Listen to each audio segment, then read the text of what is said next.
मिसाल बेमिसाल। और अब देखिए आपका अपना न्यूज़ 24 एक्सप्रेस नए अंदाज। नमस्कार, आप देख रहे हैं न्यूज़ 24 एक्सप्रेस और मैं हूं नेहा परिहार आपके साथ। आइए रुक करते हैं आज के बुलेटिन की ओर।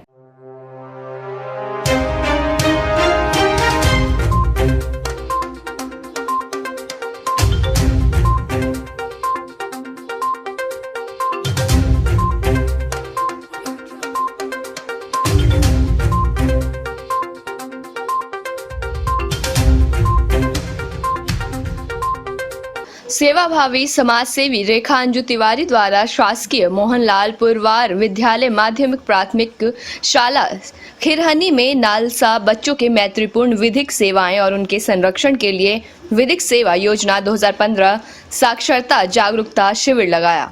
मध्य प्रदेश राज्य विधिक सेवा प्राधिकरण जबलपुर के निर्देशानुसार और जिला सत्र न्यायालय न्यायाधीश माननीय श्यामा चरण उपाध्याय जी के मार्गदर्शन में जिला विधिक सेवा सचिव माननीय दिनेश नौटिया जी एवं जिला विधिक सेवा सहायता अधिकारी माननीय बीडी दीक्षित के नेतृत्व में सेवाभावी समाज सेवी रेखा अंजू तिवारी द्वारा जिला विधिक सेवा प्राधिकरण द्वारा संचालित योजनाओं के तहत नालसा बच्चों के मैत्रीपूर्ण विधिक सेवाएं और उनके संरक्षण के लिए विधिक सेवा योजना के अंतर्गत पीड़ितों को 2015 योजनाओं के तहत जागरूकता शिविर लगाया गया।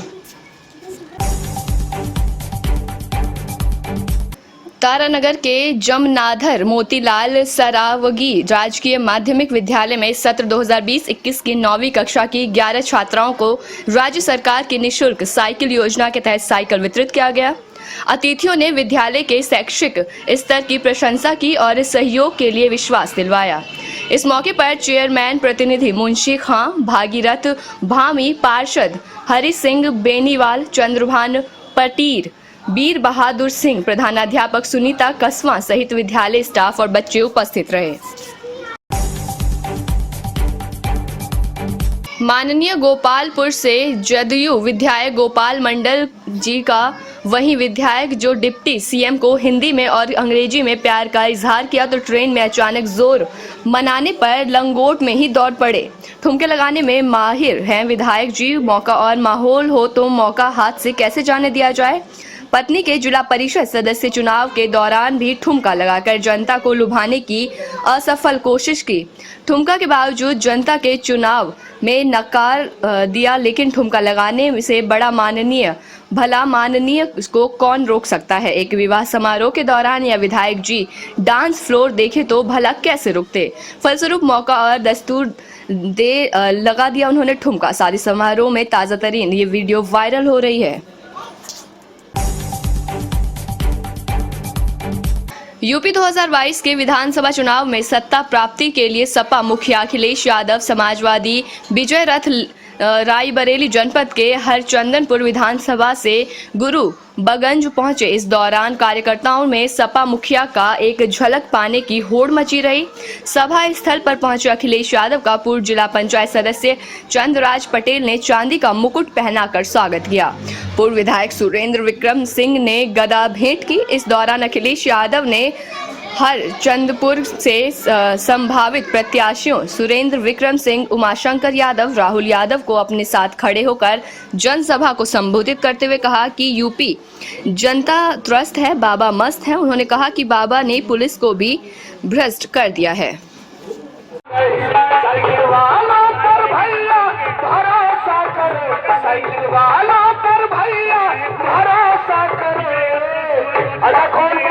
साइकिल वालों पर भरोसा करेगा इस बार 2022 में। ईमानदारी से दोनों हाथ उठा करके और तालियां बजा के जिलब वालों का कोई भरोसा नहीं, जिलब वालों का कोई। कार्यकर्ताओं में भारी जोश है। कार्यकर्ता जोश से लबरेज है। हरचंदपुर विधानसभा की एक प्रमुख चौराहा है गुरुबकस, जहाँ पर कार्यकर्ताओं का भारी धन्यवाद। मैं अपने कैमरा पर्सन से कहूँगा कि वो जरा जनता की तरफ अपना कैमरा घुमाएं। लगातार यहाँ पर कृपया सभी लोग किसके पास है? इधर मेरे पास है कार्यक्रम निवेदन है कि आप लोग पीछे चले जाए, महिलाओं को सीटों में बैठा दें। आप लोग पीछे चले जाए, अभी व्यवस्था हो जाएगी। राष्ट्रीय अध्यक्ष आने वाले हैं और ये अव्यवस्था। अखिलेश यादव जी इस समय बछरावा विधानसभा के आप सभी लोग पश्चिम गांव से पूर्व पहुंच बहुत बहुत चुके हैं, धन्यवाद। जहां पर वो एक जनसभा को संबोधित कर रहे हैं। यहाँ पर भी थोड़ी देर में वो आने वाले हैं, लेकिन कार्यकर्ता भारी उत्साह से लौटे हैं। देखिए अवस्था मत पैदा करिए। राहुल भैया आपसे बात करेंगे। इस समय कुछ कृपया करके आप सभी लोग अपनी जगह पे पहुंच जाए। यहाँ से ताकत दिखानी राष्ट्रीय अध्यक्ष को पूरे। मैं उनसे जानना चाहता हूँ कि 2022 में वो यहाँ पे नहीं रहने वाला है। आपको सुनाएंगे। आप सबसे बार बार निवेदन किया जा रहा है, व्यवस्था मत फैलाइए, व्यवस्था मत फैलाइए। आपसे बारम्बार निवेदन किया जा रहा है। बस रुक जाइए, 1 मिनट रुक जाइए। आप लोग अपना स्थान ले लीजिए भैया। संचालक महोदय 1 मिनट। आपका क्या नाम है? कन्हई लाल। आप यहाँ क्या करने आए हैं? अरे बताओ काका, बताओ बोली क्या खड़े हैं समाजवादी पार्टी के और जो बीच में हमारी माताएं बहनें हैं, इनको पीछे कुर्सी पर बिठा दीजिए। मैं जो हमारी बीच में माताएं बहनें हैं, इनको पीछे कुर्सी है उस पर बिठा दीजिए। सरकार बनाने के और लिए जो किन सड़क पर हमारे पार्टी खड़े हैं, समाजवादी पार्टी भागलपुर जिले से इस वक्त की बड़ी खबर सामने आई है, जहां बेखौफ चोरों ने गैस एजेंसी में हाथ साफ किया है और चोरों ने करीब 5 लाख और सीसीटीवी के डीवीआर मशीन की चोरी की है। वारदात को अंजाम दिया। घटना के बाद भी बताया जा रहा है कि नाथनगर मसूदनपुर थाना क्षेत्र के कंजिया गांव स्थित अजय इंडियन गैस एजेंसी में चोरों ने एनकाउंटर में रखे कैश 4,50,000 रुपए, सीसीटीवी, डेडी बेयर मशीन और कंप्यूटर की चोरी का वारदात को अंजाम दिया। वहीं गैस एजेंसी के मालिक अजय ने बताया कि परिवार के साथ सभी कोई एक शादी समारोह में भाग लेने गए थे और वहीं एजेंसी के गार्ड के भरोसे छोड़ गए थे, लेकिन इस चोरी का वारदात इलाके में हड़कंप मचा दिया है। लक्की चोरी हुई कब हुआ? कल एक गाड़ी सेल का पैसा जो है यहीं पर था। कल मेरे ड्राइवर नहीं आने के कारण ऑफिस नहीं आ पाए थे, इसके कारण हमारा पेमेंट ऑफिस में ही था। और कल हमारे जो मैनेजर हैं उनका रिसेप्शन था, सब रिसेप्शन में चले गए थे। एक गार्ड था जो कि हम ऑफिस में उसको रखे हुए थे, लेकिन वो गोदाम पे थे। तो मॉर्निंग में वो 4:30 बजे फ़ोन किए कि ऑफिस में चोरी हो गया है। तो फिर हम यहाँ आए तो देख रहे हैं हमारे डीवीआर और जो है कैश सब का है। कितना कैश लगभग? 4.5 लाख। क्या नाम है आपका? सोनी कुमारी। वक्त हो चला है एक छोटे से ब्रेक का, फिर मुलाकात होगी ब्रेक के बाद।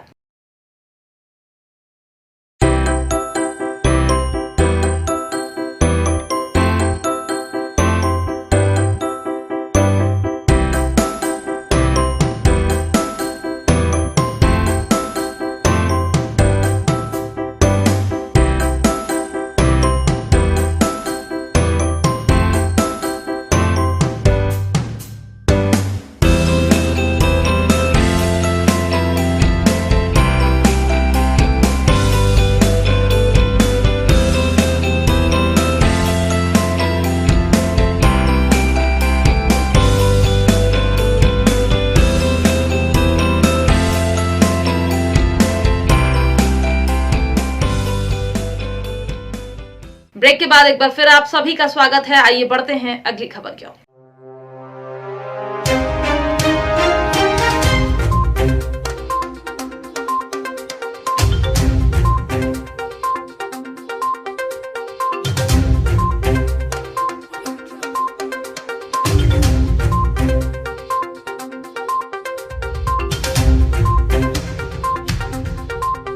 तो वहीं राजनांदगांव कलेक्टोरेट में जन सूचना विभाग द्वारा जिला स्तरीय फोटो प्रदर्शनी का आयोजन किया गया है, जिसमें विगत 3 वर्षों में कांग्रेस की उपलब्धियों को चित्रों के माध्यम से दर्शाया गया और पुस्तक वितरण किए गए। इसमें मुख्य रूप से महापौर हेमा देशमुख और कलेक्टरेट कारण प्रकाश सिन्हा जिला स्तरीय फोटो प्रदर्शनी का जायजा लिया। महापौर ने भूपेश सरकार की उपलब्धियों को सराहा और एक एक कर उनकी उपलब्धियों को भी बताया। नजर आ रहे हैं। साथ में एक राजनीतिक की बात हो, चाहे बच्चों की शिक्षा की बात हो कि बच्चों का शिक्षा मिल रहा है, आत्मानंद शिक्षा उनको इंग्लिश मीडियम में पढ़ा रहे हैं, चाहे हमारी जो महिलाएं जिनको हम रोजगार दे रहे हैं वो मोदी योजना की बात है। ऐसा कौन सा क्षेत्र नहीं है जहाँ पे हम कार्य नहीं कर रहे हैं। हमारी सरकार लगातार प्रयास कर रही है, चाहे बिजली विभाग की बात होती है, चाहे जल जीवन मिशन के तहत जल देने की बात होती है, चाहे सड़क बिछाने की बात होती है, चाहे रोका छुड़ा अभियान के तहत किसानों को लाभ देने की बात होती है। रोज एक नए आयाम हमारी सरकार कर रही है। आज 3 साल में छत्तीसगढ़ की आर्थिक स्थिति मजबूत हो गई है, कुपोषण दूर हो रहा है, अनेक उत्कृष्ट सम्मान मिले हैं हमको भारत के राष्ट्रीय स्तर पर, चाहे सफाई की हो, चाहे मनरेगा की हो, चाहे अन्य पे हमारे मुखिया को अन्य तरह के सम्मान से संवारा जा रहा है। हर जगह नाम चल रही है। तो ऐसे सरकार जो उनका 3 साल डेली साल आज मैं सरकार को, जो सरकार के सारे लोग हमारे जिले के लोगों को जिन्होंने अपना आशीर्वाद दिया उनको मैं बधाई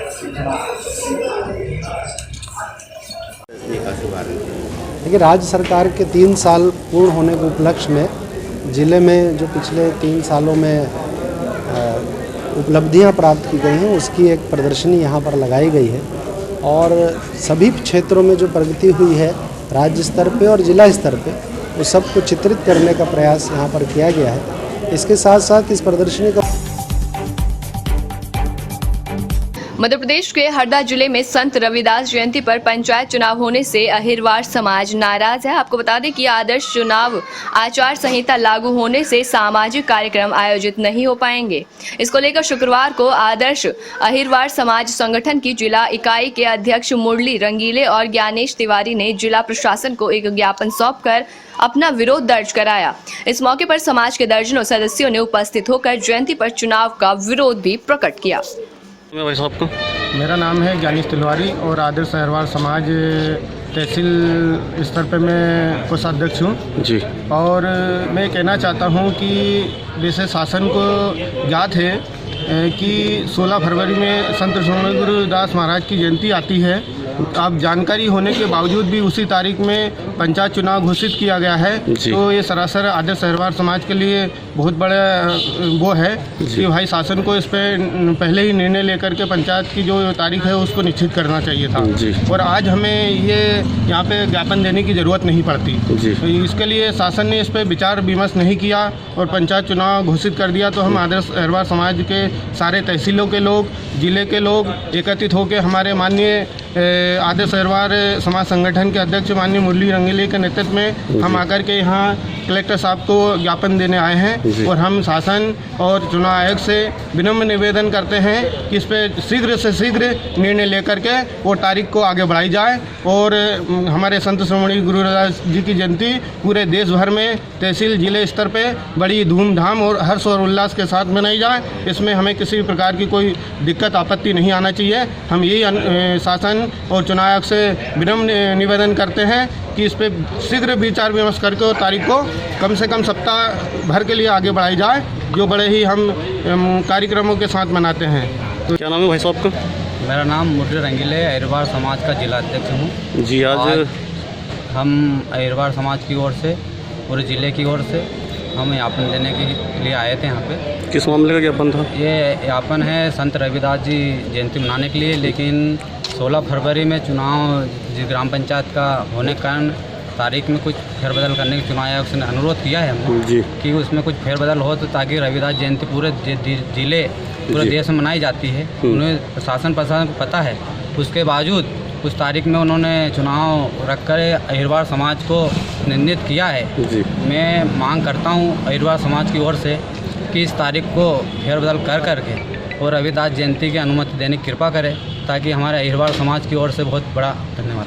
ज्ञापन दिया है, क्या कहा अधिकारी लोगों ने? अधिकारी लोगों ने दिया है आश्वासन के, मैं इसके 1-2 दिन में आप जानकारी लेकर आपको अवगत करा दें। और अगर आपकी मांग नहीं मानेंगे तो क्या करेंगे? हमारी मांग नहीं होती तो हम इसका बहिष्कार करेंगे चुनाव पूरे जिले का।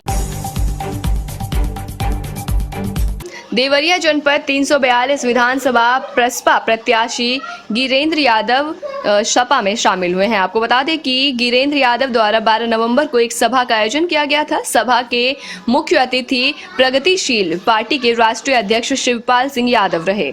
शिवपाल सिंह यादव ने हजारों की संख्या में आए लोगों की बीच मंच पर ही घोषणा कर दी कि हमारा प्रत्याशी योगेंद्र यादव रहेगा। शिवपाल सिंह यादव ने मंच पर बताया कि अगर हमारा गठबंधन भी होता है तो हमारे प्रत्याशी 342 विधानसभा बहराइच के गिरेंद्र यादव होंगे। आपको टिकट कंफर्म हो पाएगा आपका? हमारा टिकट तो कंफर्म है। आदरणीय श्री शिवपाल सिंह यादव जी के हम सिपाही हैं और श्री नेताजी माननीय मुलायम सिंह यादव जी के हम लोग सिपाही हैं और जन्म से हम लोग समाजवादी हैं। तो समाजवादी विचारधारा को बढ़ाने के लिए हम बरहज में सेवा भाव से चल दिए हैं और निश्चित रूप से हमको टिकट मिलेगा। आप जनपद के इकलौता प्रत्याशी हैं जिनको टिकट की घोषणा शिवपाल यादव ने मंच से कर दी थी, और कल के मीटिंग में आपको क्या मतलब कुछ खुशी है तो नहीं?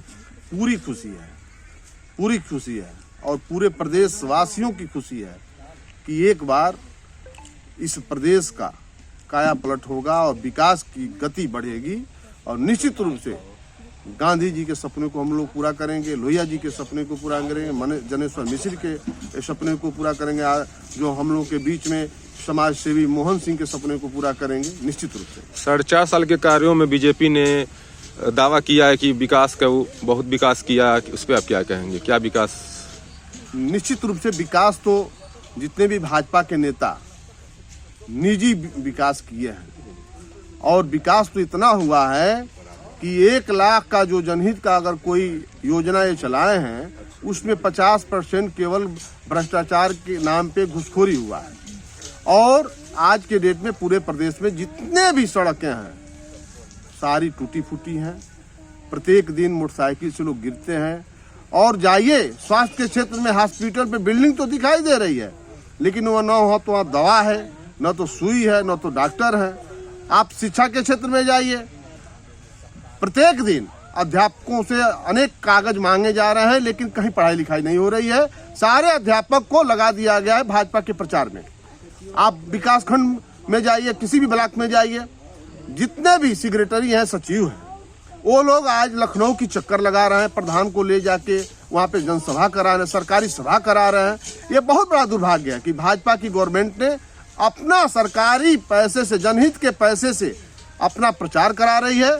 हम इसका पुरजोर तरीके से हम इसका विरोध कर रहे हैं और आने वाला समय में इसकी हम लोग जांच भी कराएंगे। आपकी सरकार बनने के बाद आप क्या बेहतर करेंगे? हम सबसे बड़ी बेहतर करेंगे, चलने के लिए सड़क बनवाएंगे और जितने भी नौजवान साथी हैं, आज पूरे देश में 55% से ऊपर की जनसंख्या है नौजवानों की। नौजवान पढ़ लिख के बेरोजगार घूम रहे हैं। हम सरकार हमारी सरकार बनेगी तो पहली प्राथमिकता है कि नौजवान साथियों को रोजी रोजगार नौकरी की व्यवस्था की जाएगी और किसान भाइयों को बेहतर खाद की व्यवस्था, बेहतर उनको कर्ज माफी की व्यवस्था हम लोग करेंगे। जबलपुर शिवसेना प्रदेश अध्यक्ष धानेश्वर महावर के निर्देश पर प्रदेश प्रवक्ता पंडित कन्हैया तिवारी के नेतृत्व में ऑटो रिक्शा चालकों को कोरोना काल में लगभग 2 साल में आर्थिक तंगी को ध्यान में रखते हुए शिवसेना ऑटो सेना द्वारा पुलिस अधीक्षक कार्यालय में प्रदर्शन किया गया। प्रदेश के मुख्यमंत्री शिवराज सिंह, परिवहन मंत्री और प्रभारी मंत्री के नाम एक ज्ञापन संजय अग्रवाल अतिरिक्त पुलिस अधीक्षक को सौंपा गया। इस दौरान उन्होंने नारेबाजी करते हुए तत्काल ऑटो चालकों को राहत देने की मांग की। प्रदेश प्रवक्ता कन्हैया तिवारी ने ऑटो रिक्शा चालकों को राहत नहीं मिलने के 3 दिन ऑटो बंद की हड़ताल घोषित की है और हाईकोर्ट में ऑटो रिक्शा चालकों की ओर से पक्ष रखने को भी कहा है। जी, आज हम लोग यहाँ पर शिवसेना ऑटो सेना के माध्यम से शिवराज सिंह जी को एक ज्ञापन देने आए हैं। उस ज्ञापन देने का मुख्य उद्देश्य जो अभी एक ज्वलंत मुद्दा चल रहा है ऑटो वालों का, ऑटो को लेकर के शासन प्रशासन की जो रणनीति है, जो कार्य पद्धति है, उससे ऑटो चालक परेशान है। अभी आपने आज ही समाचार पत्र में पढ़ा होगा कि एक ऑटो चालक ने आत्मदाह करने का प्रयास किया और जानकारी ये मिली है कि वो उसका स्वर्गवास हो चुका है। ऐसे प्रताड़ित होकर के मानसिक रूप से ऑटो चालक जो हैं वो पिछले 1.5-2 वर्ष से वैसे ही जी रहे हैं कोरोना काल में, और ऐसे कठोर नियम एकदम से लागू कर देना बिल्कुल अनुचित है। उस मांग को लेकर के हमने यहाँ प्रस्तुत हुए हैं। हमने मांग करी है कि हमारा पक्ष भी जो है वो न्यायालय में रखा जाए, मानवीय संवेदनाओं को ध्यान में रखा जाए और इन गरीब ऑटो चालकों को राहत प्रदान की जाए। एकदम से ऑटो पकड़ के जब्त करने से 3 दिन का समय खराब होता है, वकील की फीस देनी पड़ती है, 2-3 हज़ार रुपये खर्चा आता है। वैसे ही इन ऑटो चालकों के पास पैसे की आर्थिक तंगी है, खाने के लाले पड़े हुए हैं। ऐसे समय में ऐसी गहन समस्या आना एक बहुत बड़ा मुद्दा है। दूसरा, इन लोगों को कहना ये भी है कि हम लोगों को तो ओवरलोडिंग और पटिया के नाम पे पकड़ा जाता है, लेकिन मेट्रो बस जो है वो परमिट का पालन नहीं करती है, ओवरलोडिंग रहती है। लेकिन क्योंकि वो सरकार के शासन द्वारा संचालित बस है, इसलिए उसको जो है पकड़ा नहीं जाता है। ये दुर्भाग्य की बात है कि एक कानून 2 जगह अलग अलग प्रकार से पालन किया जा रहा है। इसी बरेली कॉलेज शिक्षा संघ द्वारा विशाल रैली की शक्ल में चौकी चौराहे से कलेक्ट्रेट एक ज्ञापन सरकार को संबोधित करते हुए दिया गया, जिसमें पुरानी शर्तों पर बात रखी गई। सरकार द्वारा इन मांगों को पूरा करने की बात हुई थी, जिसे पूरा नहीं किया गया। मांगों के लिए शिक्षा मंत्री के विरोध किया गया। भारी मात्रा में शिक्षक समाज के लोग इकट्ठा हुए। जिला परिषद कलेक्ट्रेट में ज्ञापन दिया गया। आने वाले चुनाव को देखते हुए शिक्षा मित्रों की मांग न पूरी हुई, सरकार को काफी नुकसान भी उठाना पड़ सकता है। क्या नाम है सर आपका? मेरा डॉक्टर सुदेश सिंह, रूटा महामंत्री। आज किस विषय में आप यहाँ पे प्रदर्शन कर रहे हैं? असल में हमारी मांगें काफ़ी समय से लंबित हैं शासन स्तर पर। हमारा जो प्रदेश संगठन है फुटुक्का, उसने विधानसभा घेराव आंदोलन का जो भी निर्णय लिया था, माननीय शिक्षा मंत्री जी ने बुलाकर उनको आश्वासन दिया कि आपकी जो भी मांगें हैं, इनमें से 4-5 मांगें जो मेन थी, ये मान ली गई और आप अपना जो भी धरना प्रदर्शन घेराव है वो वापस ले लें। तो प्रदेश संगठन ने वापस ले लिया। इसके बाद वो अपने वायदे से मुकर गए और आज तक उन्होंने कोई भी मांग हमारी नहीं मानी। आपकी कुछ मुख्य मांगें जो हैं उसको ज़रा विस्तार से जानकारी देंगे? मुख्य मांगों में हमारी जैसे आपकी पुरानी पेंशन बहाल करें, रिटायरमेंट की आयु 65 हो जैसा कि और उसमें चल रही है, यूजीसी रेगुलेशन के अनुसार भी 65 होनी चाहिए। उसके बाद जो आपका पीएचडी के इंक्रीमेंट 5 इंक्रीमेंट, जिसका हमारे शिक्षा मंत्री जी ने पैदा किया था, वो दें। ट्रांसफ़र की प्रक्रिया टीचर की बहुत जटिल है, उसको बिल्कुल कंफर्मेशन के बाद बनाया जाए। प्रोफेसर पदनाम जो इन्होंने दिया है, उसका लाभ मैं समझता हूँ शायद 10 या 20% लोगों को मिल रहा है। उसको जो भी शर्तें उसमें लगाई गई हैं उसको वापस लिया जाए और प्रोफेसर पदनाम जो पुराने हमारे साथी हैं उन सबको दिया जाए। अगर आपकी मांगें पूरी नहीं होती हैं तो आगे आपका क्या निर्णय होगा और क्या आगे इशू होगा? देखिए हमारे हाँ जैसे स्वाभित पोषित शिक्षक हैं हमारे, जो कम से कम 10, 15 साल से काम कर रहे हैं, आज तक ना तो उन्हें ना तो उनको कोई सैलरी मिल रही है और इतने सालों से काम कर रहे हैं। तो हमारी ये मांग है भाई, उनको भी एडिट उसमें लें और उनको लेके जो भी रेगुलाइजेशन की प्रक्रिया पूरी की जाए और इन्हें भी नियमित किया जाए। अगर सरकार आपकी मांगें नहीं मानती है तो उसके बाद आपका अगला स्टेप क्या होगा? हमारी फेडरेशन ने कल शाम मीटिंग करी थी, जो प्रदेश संगठन है उसने निर्णय लिया है कि कल के बाद धरना स्टार्ट रहेगा और 3 तारीख को 3 दिसंबर को विधानसभा घेराव है। 3 जनवरी को विधानसभा घेराव है, जहां हम सब टीचर इकट्ठे होंगे और विधानसभा घेरेंगे। जैसे कि चुनाव नज़दीक आ रहे हैं 2022 के, तो शिक्षक से जुड़े हुए लोग जो हैं उनका वोट किस तरफ जाने की तैयारी है? नहीं देखिए, वोट तो अपना होता है, वो अलग हुआ, लेकिन ये है कि अगर सरकार मांगे नहीं मानती है तो कहीं ना कहीं देखिए शिक्षक भी भूमिका होती है। ऐसा नहीं है, भले ही एक शिक्षक है लेकिन वो जुड़ा कई लोगों से है। तो इसलिए सरकार को इस पर ध्यान देना चाहिए और हमारी मांगे पूरी करनी चाहिए।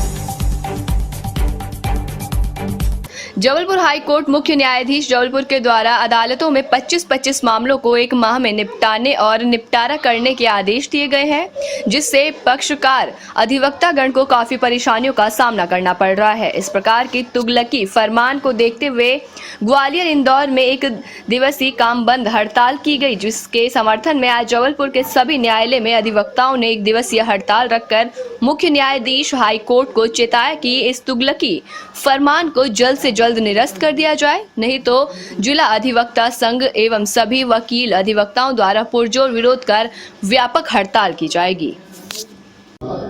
हाई कोर्ट मुख्य न्यायाधीश जबलपुर द्वारा अदालतों में 25-25 प्रकरण 1 माह में तुरंत निपटारा करने के जो उन्होंने आदेश किए, जिससे पक्षकार और अधिवक्तागण परेशान।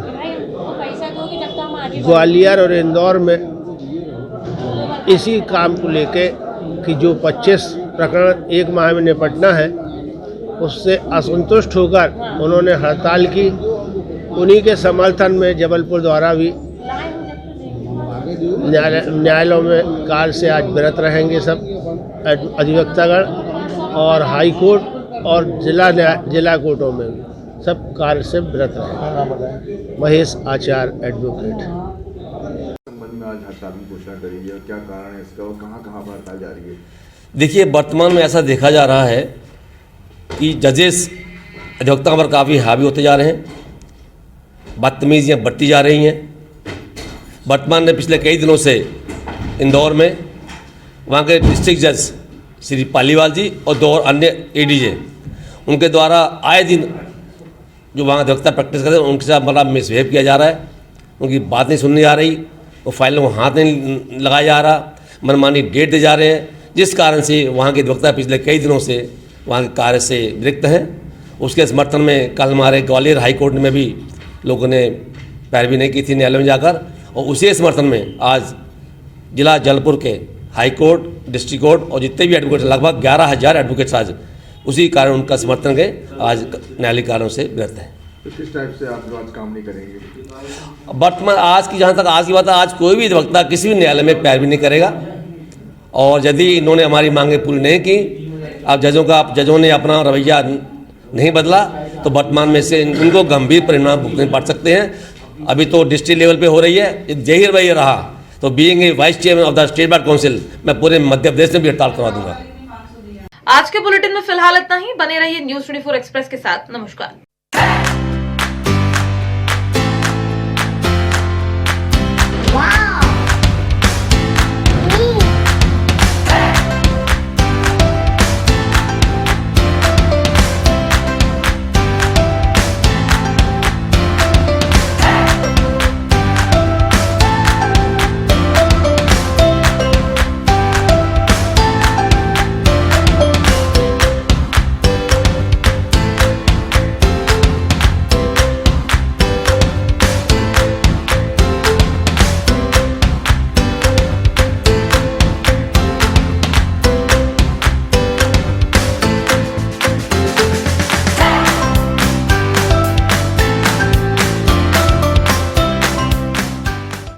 एक्सप्रेस के 2 साल बेमिसाल। और अब देखिए आपका अपना न्यूज़ 24 एक्सप्रेस नए अंदाज।